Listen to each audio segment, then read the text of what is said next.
What does it mean in terms of the sort of cohesion we could see in Europe if it is in fact Le Pen's party? So first of all, fears of France breaking out of EU, Frexit, I think are totally overblown. I just do not see that scenario. But if I think about the broader EU, I think we have had cost of living crisis for 3 years, which means that voters either move towards far left or they move towards far right. And this is something I think we will see across EU. So it's not just France. You look at Germany, you look at other Netherlands, you look at most countries, we are seeing a shift away from the center. But this, I think, is the very likely scenario over the next few years.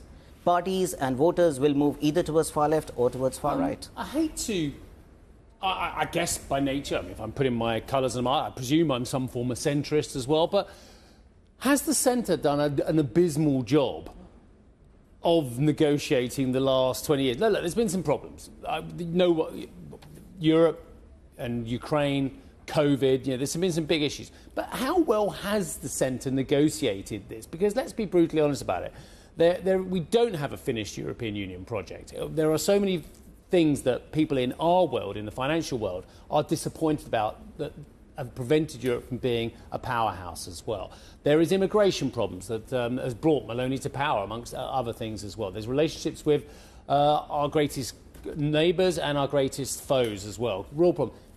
Actually, as much as we fear the right, and I abhor their rhetoric on immigration and their rhetoric on human rights in many ways, has the centre done a bad job of negotiating during its time in power?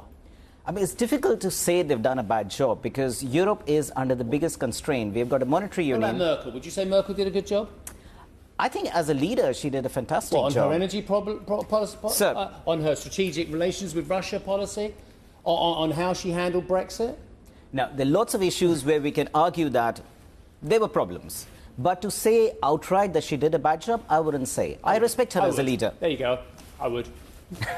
While we're talking about leaders, can I bring up the prospect about Macron? I mean, he's saying he's staying on, but we've seen the morale in his own party slip aggressively since he decided to dissolve Parliament. Many saying this was his own decision. So if we do see the consequences of the far left and the far right now in a final round eventually, and the consequences that could have for France, it doesn't feel like it's a given that he stays on.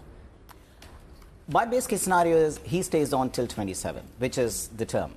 And unless he resigns, there is no reason to force him out.